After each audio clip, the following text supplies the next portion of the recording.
Hi good evening, कैसे हैं दोस्तों। आई होप आप लोग बहुत अच्छे होंगे। चलिए स्टार्ट करते हैं। आज क्लास 9 का आज जो चैप्टर होगा क्लास 7 होगा। क्लास 9 का आज जो अध्याय होगा वह 7 होगा जीव विज्ञान का। उसमें आज हम लोग जो पढ़ने जा रहे हैं उस चैप्टर का नाम है जीवों में विभिन्नता। ठीक है ना, इन जीवों में विविधता है। आज उस चैप्टर के बारे में हम लोग जानेंगे। अक्सर इस वीडियो में बेसिक कंसेप्टें होंगे। उसके बाद उसके आने वाला जो नेक्स्ट लेक्चर होगा उसमें हम इसका पूरा पॉइंट वाइज पढ़ाया जाएगा। एक चीज़ और बता देते हैं कि वीडियो का जो भी लास्ट में होता है उसमें क्या होता है कि पीडीएफ के रूप में आप लोग को नोट्स जितने चैप्टर को जो पढ़ा दिया जाता है उसका जो नोट्स होता है उसको लास्ट में दे दिया जाता है। ठीक है ना, तो आप लोग डिस्क्रिप्शन से जा करके उसमें जो उस पर लिंक दिया गया है उस पर आप क्लिक कीजिए और क्लिक करके उसमें से आप लोग पीडीएफ डाउनलोड कर सकते हैं। चलिए स्टार्ट करते हैं।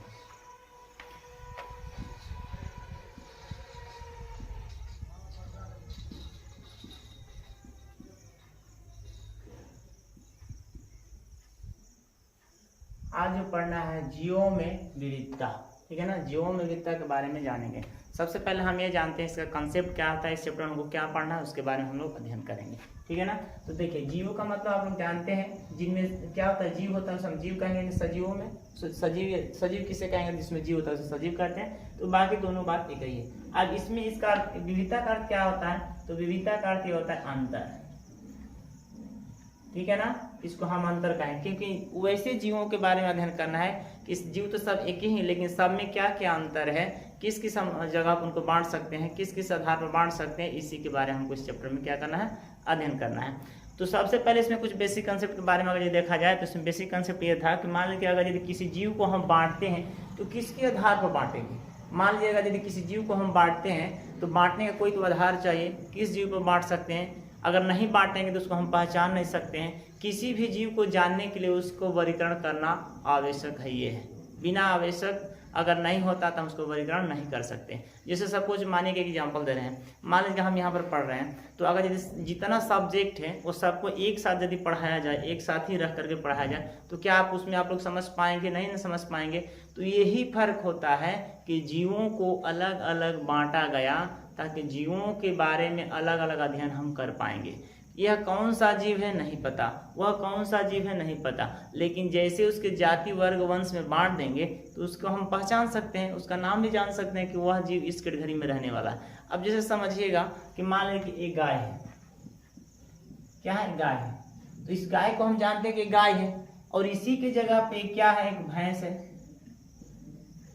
अब इन दोनों में क्या फर्क है, दोनों तो एक ही काम करती है, गाय भी दूध देती है, भैंस भी दूध देती है। इसका भी बछड़ा काम में आता है, इसका भी बछड़ा काम में आता है, लेकिन फर्क क्या है, हमको इस चीज को नहीं देखना है कि दोनों एक ही, हमको यह देखना है इसका मुख्य लक्षण क्या होता है। तो यह चीज याद रखिएगा दोस्तों कि इन जीवों को वर्गीकरण करने के लिए हमें उनका मुख्य लक्षण को ध्यान देना है और उन मुख्य लक्षण के आधार पर ही हम इनको क्या कर सकते हैं, अलग बांट सकते हैं।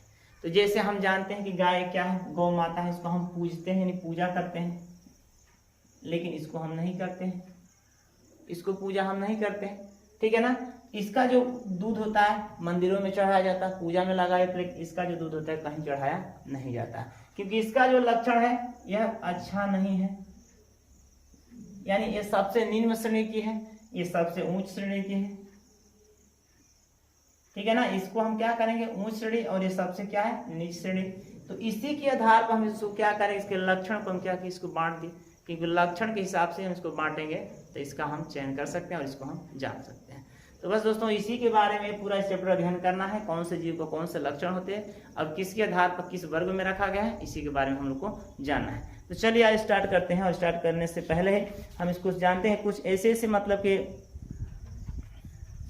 कुछ वैज्ञानिक आए थे। वो कौन कौन से वैज्ञानिक आए थे जो अपने अपने सिद्धांत रखे थे, अपने मत रखे थे और बताए थे कि इस तरह का बांट सकते हैं, उस तरह का बांट सकते हैं। आखिर उनका मत क्या था उसके बारे में जानते हैं। चलिए सबसे पहले आनसन्ट हैकेल ने आए थे। ठीक है ना, सबसे पहले जो वैज्ञानिक आया आनसन्ट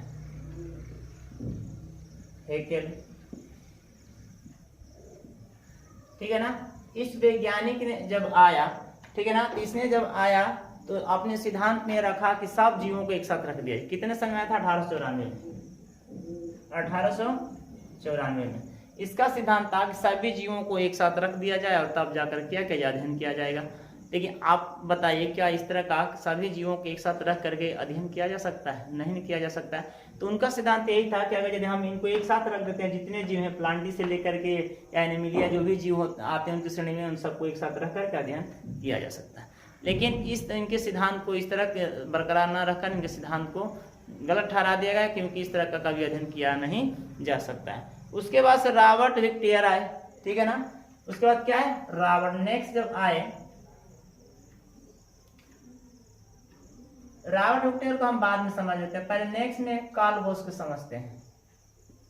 कार्ल बॉस, जब कार्ल बॉस आए, ठीक है ना, तो कार्ल बॉस कितने सन में आए थे? 1900 कितने में आए थे? 77 में आए थे, 1977 में आए थे, ठीक है ना। उसने क्या कहा कि हाँ, हम आपके सिद्धांत से क्या है, सहमत है।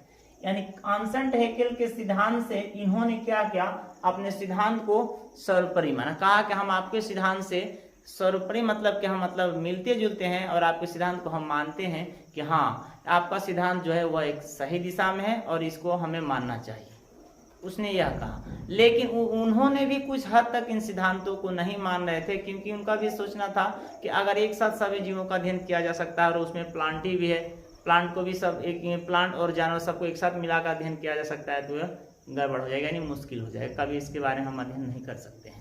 तो ये हमारे लिए बहुत कठिनाइयों का सामना करना पड़ सकता है। तो इसीलिए इसको ईजी करने के लिए और इसको सबसे सरल भाषा में समझाने के लिए कौन सा है, रॉबर्ट विक्टियर है, ठीक है ना। रॉबर्ट विक्टियर है, विक्टेकर के नाम से जानते हैं, रॉबर्ट विक्टेकर, ठीक है ना।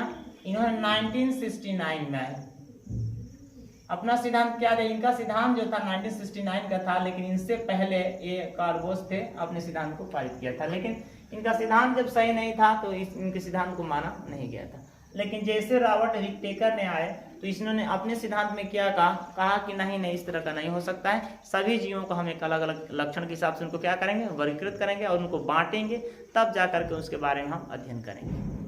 इन्होंने ही बताया अपने सिद्धांत में कि अगर जो कोई भी जीव हो, अगर उसके हम श्रेणीबद्ध नहीं करते हैं, उसको हम भागों में नहीं बांटेंगे, और तो उसके बारे में हम जान नहीं पाएंगे कौन सा जीव है, कहाँ रहता है, स्थल में रहेगा कि जल में रहेगा, कि जल से बाहर रहेगा, कि आसमान में रहेगा, किस जगह पर रहेगा, इन जीवों के बारे में अध्ययन करना मुश्किल हो जाएगा।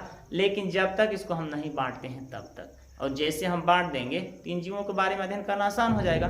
तो सबसे सरल भाषा में और सबसे सहज काम जो किए थे अपने सिद्धांत में, उसी ने किया था। किसने?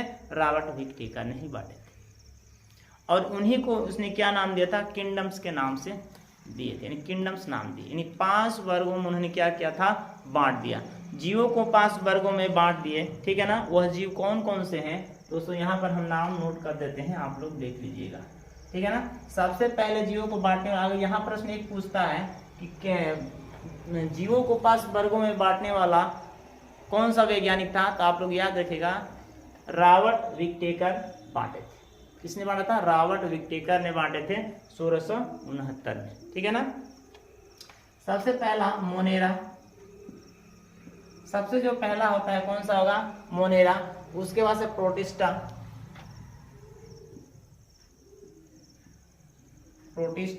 उसके बाद से फंजाई,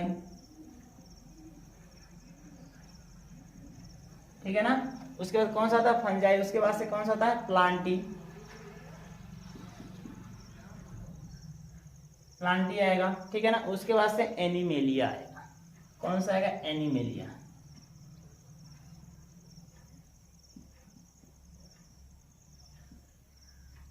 आएगा। ये 5 जगत हैं, 1 2 3 4 5 जगत हैं, और इन्हीं 5 जगत को रॉबर्ट विक्टेकर ने 1969 में बांट दिए थे। और बांटने के बाद अलग अलग सबका लक्षण रखे कि इस लक्षण के आधार पर इनको हम क्या करेंगे, पहचान सकते हैं, और इनको हम जान सकते हैं कि कौन से स्थान पे कौन से जीव पाए जाएंगे, ठीक है ना। तो इनके बारे में दोस्तों, सबके बारे में बारीकी से करके हम जानेंगे, घबराने की बात नहीं है। आप लोग को वीडियो को लास्ट तक देखना है, तभी भी इनके बारे में हम जान पाएंगे, अन्यथा नहीं जान पाएंगे, ठीक है ना। थोड़ा पानी पी लेते हैं।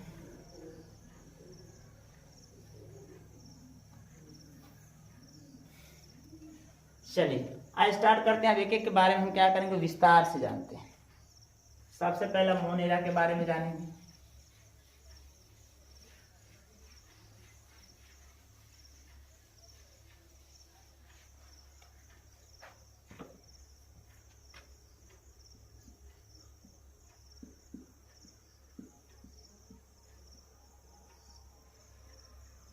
मोनेरा के बारे में जानते हैं। मोनेरा कैसा जीव है, इसमें किस प्रकार के जीव आते हैं, क्या इनके लक्षण होते हैं, इनके बारे में जानेंगे। कुछ इसके साथ पॉइंट वाइज भी करते हैं, ठीक है ना। सबसे पहले इसमें ये देखा जाएगा, इसमें क्या होते हैं, कोशिकांग होते हैं।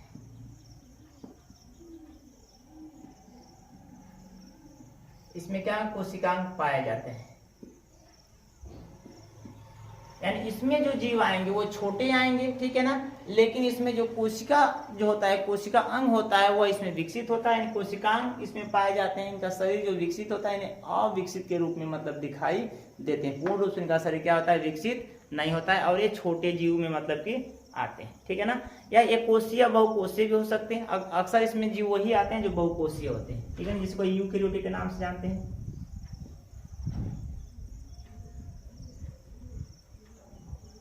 यूकेरियोटिक के नाम से जाते हैं, बहुकोशीय भी कहते हैं।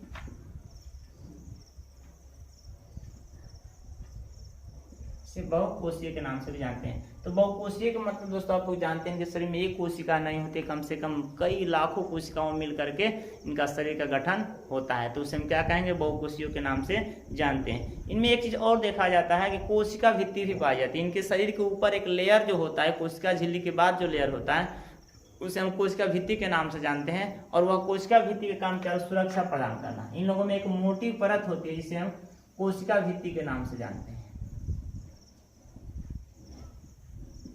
कोशिका भित्ति के नाम से जानते हैं। और ये एक मोटी परत के जैसे होता है, मोटी परत, ठीक है ना। मोटी परत के जैसा होता है। इनको क्या करते हैं, सुरक्षा प्रदान करता है। इनके शरीर में क्या होते हैं, मोटे इनकी जो जिस प्रकार पादप में देखा जाए, पेड़ों के ऊपर मोटा जो छाल बनता है ना, ठीक उसी प्रकार इनका शरीर होता है। ऊपर का जो आवरण होता है बहुत मोटा होता है। इसको कोशिका भित्ति के नाम से जाना जाता है, ठीक है ना। इनमें ये इस प्रकार के होते हैं, जिससे मान लें कि खुद का भोजन भी बना सकते हैं या दूसरे का भी भोजन दूसरे के ऊपर भी निर्भर करते हैं। इसे हम क्या कहते हैं, स्वपोषी या परपोषी भी हो सकते हैं। इसमें जो जीव आते हैं वो क्या होंगे, स्वपोषी भी होंगे, स्वपोषी या परपोषी, स्वपोषी या परपोषी होते हैं, ठीक है ना। स्वपोषी भी होंगे और परपोषी भी होंगे। ये खुद का भी भोजन बनाते हैं और दूसरे के ऊपर भी निर्भर रहते हैं। इनमें ऐसा नहीं लगता है कि मतलब कि हम खुद का भोजन नहीं बना पाएंगे या तो दूसरे के ऊपर निर्भर नहीं रह सकते, इस तरह की बातें इन लोगों में नहीं, ठीक है ना। इनमें क्या होता है, खुद का भी भोजन बनाते हैं और दूसरे के ऊपर भी क्या कहते हैं, निर्भर रहते हैं। तो इस प्रकार के इनमें बातें देखी जाती है। और ये प्रकार के जितने इसमें पॉइंट्स हम नोट किए हैं, कोशिकांग पाए जाते हैं। यूकेरियोटिक में बहुकोशीय जीव होते हैं। इनमें कोशिका भित्ति पाई जाती है जो मोटी परत में होती है। और इसमें स्वपोषी या परपोषी दोनों हो सकते हैं।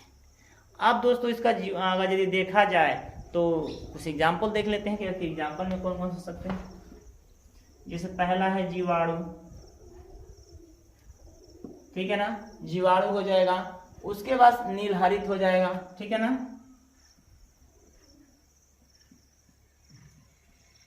नीलहरित हो जाएगा। ये सब इसमें क्या होते हैं, जीव आते हैं। जैसे शैवाल भी ले लेते हैं, शैवाल को भी ले लीजिए भाई, शैवाल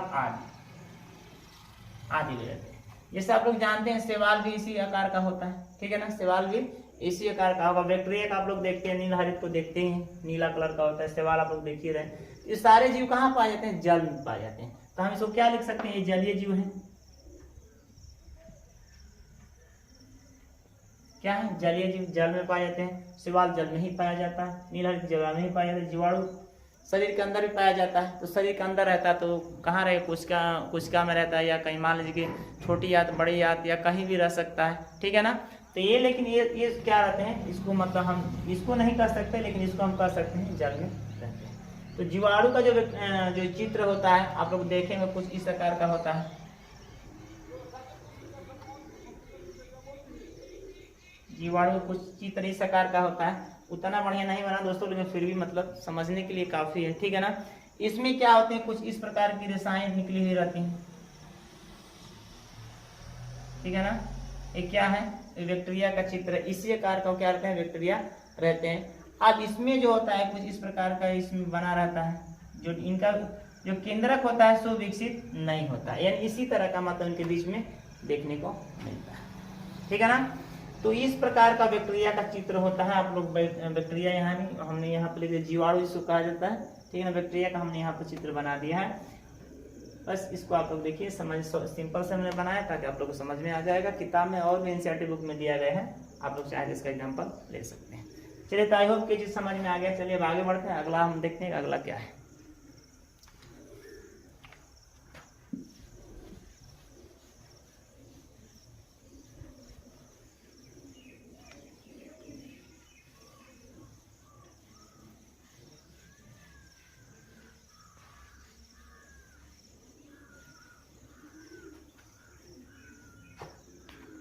अगला हमारा जो है प्रोटिस्टा होगा।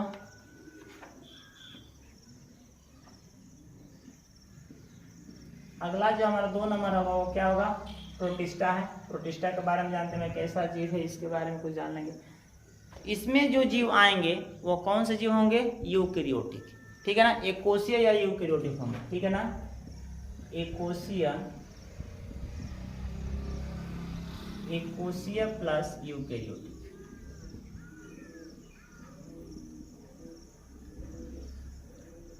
कोशीय प्लस यूकेरियोटिक होंगे। इसमें वही जीव आएंगे जो जिनका शरीर एक कोशीय से मिलकर बना होता है या बहुकोशियों से मिलकर के बना होता है, वैसे ही जीव इसमें आएंगे। किसमें, प्रोटिस्टा में आएंगे, ठीक है ना। यानी मोनेरा से थोड़ा से बढ़ करके थोड़ा सा उनसे बड़े जीव आएंगे, इतना याद रखिएगा, ठीक है ना। इसमें गमन करने के लिए एक चीज देखा जाता है कि यह जो होते हैं चल फिर नहीं सकते हैं, लेकिन चलने फिरने के लिए यानी एक स्थान से दूसरे स्थान जाने के लिए इसमें सिलिया या फ्लेजिला जैसे कुछ संरचनाएं पाई जाती हैं। सिलिया, ठीक है ना, सिलिया या फ्लेजिला,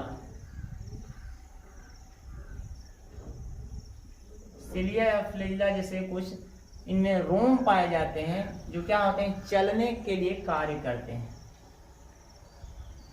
गमन के कार्य में आते हैं, ठीक है ना। एक कोशीय जीव आते हैं या बहुकोशीय जीव आएंगे। सिलिया या फ्लेजिला होता है उनको एक स्थान से दूसरे स्थान क्या करने के लिए, लेकर के जाने के लिए, क्योंकि जलीय जीव होते हैं उसी के द्वारा ये तैरते हैं और पानी में तैर करके और एक स्थान से दूसरे स्थान क्या करते हैं, गति करते हैं, ठीक है ना। इनमें और भी चीज पाया जाता है, ये स्वपोषी या विषमपोषी भी होते हैं, ठीक है ना। ये किस प्रकार का जीव होते हैं, स्वपोषी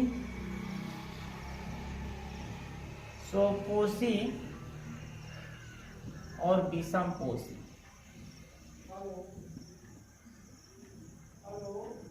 स्वपोषी और विषमपोषी होते हैं, ठीक है ना। ये क्या किस प्रकार का होते हैं, स्वपोषी भी होते हैं और विषमपोषी भी ये जीव होते हैं, और ये कहाँ पाए, जल में पाए जाते हैं, ठीक है ना। अगर उदाहरण देखा जाए तो उदाहरण में चलिए ले लिया जाए। उदाहरण में जैसे मान लीजिए शैवाल है, डाइटम है, ठीक है ना।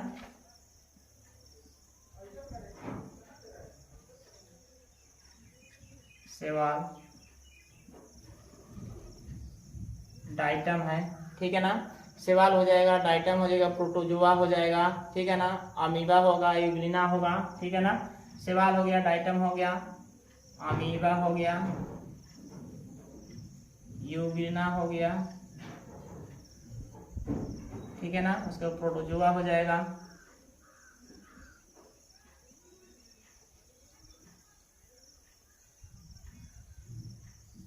आदि, ठीक है ना। इन सब का आप लोग चित्र देखते हैं। तो इन लोगों में क्या होगा, जिससे मान लीजिए कि यूग्लिना को आप लोग देखते हैं, यूग्लिना किस प्रकार का होता है, या पैरामेसियम आप लोग देखेंगे। पैरामेसियम जो होता है चप्पल के आकार का होता है। जो पैरामेसियम होता है उसका जो निचला तल होता है, चप्पल के जो निचला तल होता है ना, उसी के आकार का उसका चेहरा होता है। तो उन लोगों में एक साइड सिलिया या फ्लेजिला पाया जाता है, जिसके द्वारा क्या करते हैं, गमन करते हैं, एक स्थान से दूसरे स्थान वो जाते हैं, ठीक है ना। इतना ही नहीं, उसी के द्वारा वो अपना भोज्य पदार्थ क्या करते हैं, ग्रहण करने का प्रयत्न करते हैं, उसी के द्वारा वो क्या करते हैं, ग्रहण करते भी, ठीक ठीक है ना। जिससे मान लीजिए अमीबा है, तो अमीबा की जो चित्र फिक्स नहीं होती है, तो इस जो टेढ़ा टेढ़ा जो आपको दिखाई देता है, ये अंगुली की जो संरचना बनी हुई रहती है, इसी के द्वारा क्या करते हैं, अपने भोज्य पदार्थ को ये ग्रहण करने का काम करते हैं। अब माने कि जहाँ भोज्य पदार्थ देखेंगे तो इसको क्या करेंगे, फैला देंगे, और इसमें जैसे भोज्य पदार्थ अंदर की तरफ आ जाएगा, इसको क्या करेंगे, इस तरह को बंद कर देंगे, और भोज्य पदार्थ उसके अंदर चला गया, और वहीं से क्या करेंगे, वो अपना अवशोषित भोजन को कर लेते हैं। तो इस प्रकार दोस्तों मतलब प्रोटिस्टा में आने वाले जीव जो होते हैं, थोड़ा मोनेरा से थोड़ा सा बढ़कर के इसमें जीव आते हैं। ये भी छोटे ही होते हैं, लेकिन थोड़ा सा उसमें क्या होते हैं, बढ़कर के जीव आते हैं। ठीक है ना। तो आप लोग ऐसे याद रखिएगा, ठीक है ना। प्रोटिस्टा में कौन कौन से जीव आते हैं, क्या क्या उनमें पॉइंट्स होते हैं। एक कोशीय या बहुकोशीय जीव आएंगे, और उसमें सिलिया या फ्लैजिला पाया जाता है, जो एक स्थान से दूसरे स्थान चलने का कार्य करता है। उसमें स्वपोषी और विषमपोषी हो सकते हैं, ठीक है ना। वो खुद का भोजन भी बनाते हैं या दूसरे के ऊपर निर्भर भी रहते हैं, जैसे सेवाल, डायटम, अमीबा, यूग्लिना, प्रोटोजोआ आदि। पैरामीशियम भी इसमें ले सकते हैं, ठीक है ना, कोई दिक्कत नहीं। आपके एनसीईआरटी बुक में दिया है, उसमें से भी आप लोग ले सकते हैं। तो बस दोस्तों आज के लिए इतना ही। बस अब अगले लेक्चर में इसके आगे वाले टॉपिक के बारे में डिस्कस करेंगे। बस आज के लिए इतना ही। बस क्योंकि अब दूसरी क्लास का समय हो गया, अब दूसरा क्लास किया जाएगा, तो बस ये टॉपिक अब फिर अगले दिन पढ़ेंगे, अगले वीडियो अगले लेक्चर के साथ पढ़ेंगे। तब तक के लिए अब इजाज़त चाहिए। हाँ, लेकिन जाते जाते काम कीजिएगा, वीडियो को आप लोग लाइक नहीं करते हैं, वीडियो को लाइक जरूर कीजिएगा, और चैनल को सब्सक्राइब कर लीजिएगा यदि नहीं किए हैं तो कर लीजिए, क्योंकि एजुकेशनल वीडियो इसी तरह का पाने के लिए सबसे पहले अगर चैनल सब्सक्राइब करते हैं सबसे पहले आपको मिलेगा, नहीं करते हैं तो नहीं मिल पाएगा। तब तक के लिए बस जय हिंद, जय भारत। आप लोग अच्छे से रहिए, अच्छे से पढ़ाई कीजिए।